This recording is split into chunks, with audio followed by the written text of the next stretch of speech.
اعوذ باللہ من الشیطان الرجیم بسم اللہ الرحمن الرحیم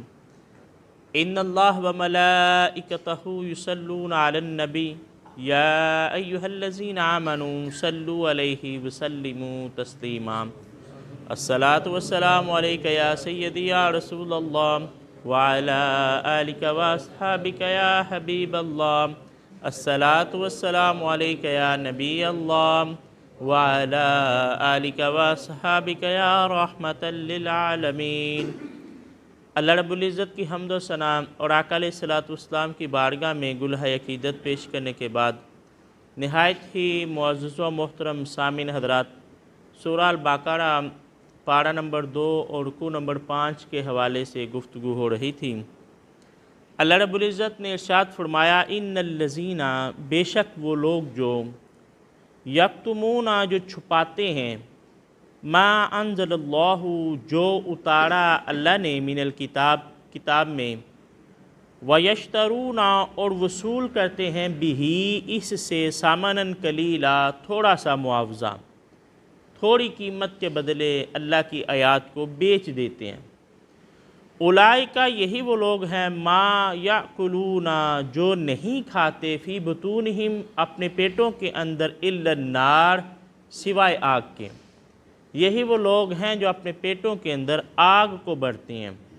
ولا یکلمہم اللہ، اور اللہ ہرگز ان سے کلام نہ کرے گا، یوم القیامتی، قیامت کے دن، ولا یزکیہم، اور نہ ان کو ستھرا کرے گا، وَلَهُمْ عَذَابٌ علیم، اور ان کے لیے دردناک عذاب ہے۔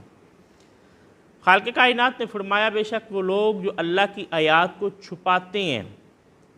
اور ان کا مقصد یہ ہوتا ہے کہ اس کے بدلے میں تھوڑا سا معاوضہ، تھوڑی سی قیمت مل جائے۔ پہلے تو یہ جانتے ہیں کہ اس سے مراد کون لوگ ہیں۔ مفسرین اکرام فرماتے ہیں کہ یہ آیات یہود کے بارے میں نازل ہوئی، کہ یہودیوں کا یہ وتیرہ تھا کہ آقا علیہ الصلوۃ والسلام کو پہچانتے تھے، انہیں پتہ تھا کہ یہ اللہ کے رسول ہیں، یہ امام الانبیاء ہیں، یہ خاتم النبیین ہیں۔ سارا کچھ جانتے ہوئے بھی انہوں نے اپنی کتابوں سے ان آیات کو چھپانے کی کوشش کی، لوگوں پر وہ آیات ظاہر نہ کرتے جن سے رسول اللہ صلی اللہ علیہ وآلہ وسلم کی نبوت و رسالت کا پتہ چلتا۔ تو خالق کائنات نے ان کے بارے میں یہ اتارا کہ وہ لوگ حق کو چھپاتے ہیں، جو اللہ نے اتارا ہے اس کو چھپا لیتے ہیں۔ دوسرا یہ ہے کہ قرآن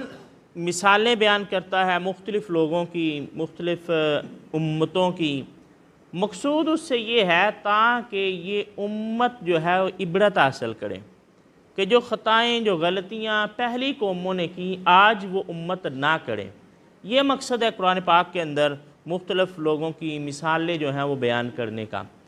تو آج بھی اگر کوئی قرآن کی آیات کو چھپاتا ہے تو وہ اسی زمرے کے اندر آئے گا جو قرآن نے یہاں بیان کی، کہ وہ لوگ اپنے پیٹوں کے اندر آگ کو بھرتے ہیں۔ ہمارے معاشرے کے اندر بہت سے مکاتب فکر پائے جاتے ہیں، بہت سے فرقے پائے جاتے ہیں۔ اب قرآن جو ہے یہ ایک ایسی کتاب ہے جس کی حفاظت کا ذمہ رب کائنات نے لیا۔ پہلی کتابوں کی حفاظت کا ذمہ علماء کے ذمہ تھا، علماء اس کی حفاظت نہ کر سکے، لیکن قرآن مجید اور اللہ کے رسول صلی اللہ علیہ وآلہ وسلم کی یہ خاصیت ہے کہ جو کتاب آقا علیہ الصلوۃ والسلام پر نازل ہوئی، رب کائنات نے اس کی حفاظت کا ذمہ خود اٹھا لیا۔ آج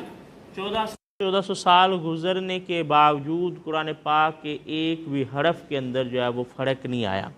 وجہ کیا؟ رب کائنات نے اس کی حفاظت فرمائی ہے۔ تو اب جو طریقہ کار ہے وہ یہ ہے کہ قرآن کے مفاہیم کو بدلنا، قرآن پاک کی تحریف کرنا، یعنی اللہ کی مراد کچھ اور ہو، جو بیان کرنے والا ہے وہ کوئی اور مراد بیان کرے۔ مقصد کیا ہوتا ہے؟ دنیا کو حاصل کرنا۔ ہمارے ہاں بڑے باطل فرقے پیدا ہوئے، ختم ہو گئے، جیسے معتزلہ کسی زمانے کے اندر بڑا معروف فرقہ رہا، انہوں نے قرآن پاک کے اندر تحریف کی، اپنی مرضی سے قرآن کی تشریح کی۔ آج ہمارے اس دور کے اندر جو ہے وہ قادیانی ہیں، وہ قرآن کی تحریف کرتے ہیں، اپنی مرضی سے جو ہے وہ وضاحت بیان کرتے ہیں، جو قرآن کی یا صاحب قرآن کی مراد نہیں ہے، لوگوں کے سامنے اس چیز کو جو ہے وہ پیش کرنا۔ یا اسے چھوٹے درجے پر آ جائیں تو لوگ اپنے ہی مکتبہ فکر کو حق ثابت کرنے کے لیے اسی طرح کی آیات کو بیان کرتے ہیں جو ان کی فکر کی تائید کرتی ہیں۔ حالانکہ جو اسلام ہے وہ تو مجموعہ ہے، ساری چیزوں کو جمع کر کے ہے۔ ہم اپنے مکتبہ فکر کو، کوئی اپنے مکتبہ فکر کو ثابت کرنے کے لیے صرف انہی آیات کو بار بار پڑھنا، تو یقیناً یہ بھی جو ہے وہ دین کے اندر بات بیانتی ہے کہ جو قرآن نے، جو حدیث نے بیان کیا اس کا بیان ہونا چاہیے، وہ لوگوں کو جو ہے وہ اس کی تعلیم دینی چاہیے، چاہے جائے کہ ایک خاص فکر کو جو ہے وہ بیان کیا جائے۔ جیسے ہمارے ہاں ایسے لوگ بھی پائے جاتے ہیں جنہوں نے یہ کہا کہ جی یہ قرآن جو ہے یہ اصل قرآن ہی نہیں ہے، اس میں جو ہے وہ کچھ چیزیں حذف کر دی گئی ہیں، اصل قرآن جو ہے اس سے 3 گنا زیادہ ہے۔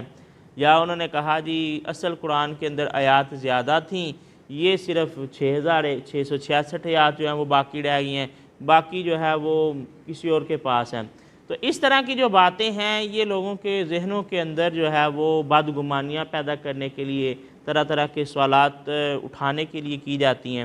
تاکہ لوگ دین سے متنفر ہو جائیں، دینداری سے جو ہے وہ متنفر ہو جائیں۔ تو ان لوگوں کے بارے میں اللہ نے فرمایا وہ لوگ جو قرآن کی آیات کو چھپاتے ہیں وَيَشْتَرُونَ بِهِ ثَمَنًا قَلِيلًا، اور اس کے بدلے میں تھوڑا معاوضہ چاہتے ہیں۔ اسے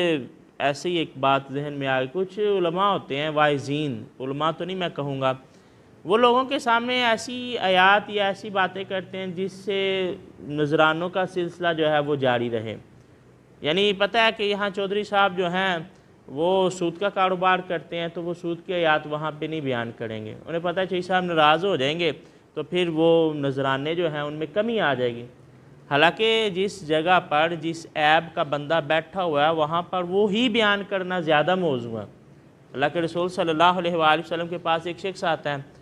آپ سے پوچھتا ہے یا رسول اللہ علیہ وسلم میرے لیے کیا حکم ہے، سب سے افضل عمل کون سا میں کروں؟ آپ نے فرمایا اپنے والدین کی خدمت کرو۔ ایک بندہ آتا ہے وہ کہتا ہے یا رسول اللہ علیہ وسلم سب سے افضل عمل مجھے بتائیں، میں کیا کروں؟ آقا علیہ الصلوۃ والسلام کسی کو کہہ رہے ہیں آپ جہاد کے لیے جاؤ، کسی کو اللہ کے رسول صلی اللہ علیہ وسلم کہتے ہیں تم جھوٹ نہ بولو۔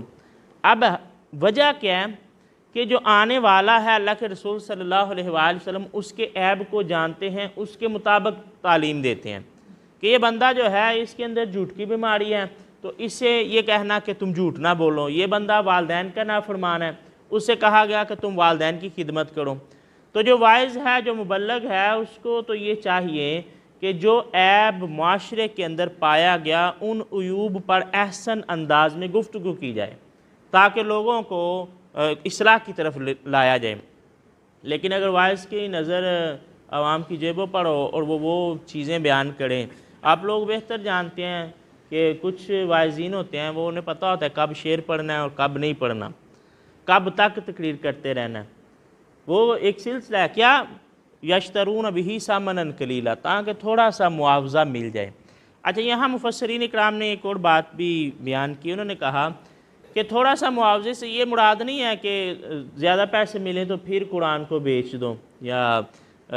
تعویل تحریف اپنی مرضی سے کر دو، اس سے یہ مراد نہیں ہے، بلکہ دنیا کا جتنا بھی معاوضہ مل جائے وہ آخرت کے بدلے میں تھوڑا ہے۔ اگر ساری دنیا بھی مل جائے، ساری دنیا کی دولت بھی مل جائے، پھر بھی آخرت کے مقابلے میں وہ تھوڑی ہے، اس لیے دنیا کا جو بھی مال ملے وہ ثمنا قلیلا میں ہی جو ہے وہ آئے گا، کیونکہ اللہ کے رسول صلی اللہ علیہ وآلہ وسلم نے فرمایا قیامت کے دن اگر کافر ساری دنیا بھر کا سونا اور اس کی مثل لے آئیں اور یہ چاہیں کہ اللہ ان سے یہ سونا لے لے اور اس کے بدلے ان کو جنت دے دے تو یہ ممکن نہیں ہوگا۔ تو اس کا مطلب ہے ساری دنیا کی دولت بھی جو ہے وہ ثمنا قلیلا میں ہے، تھوڑی سی جو ہے وہ دولت ہے۔ اور دوسری بات،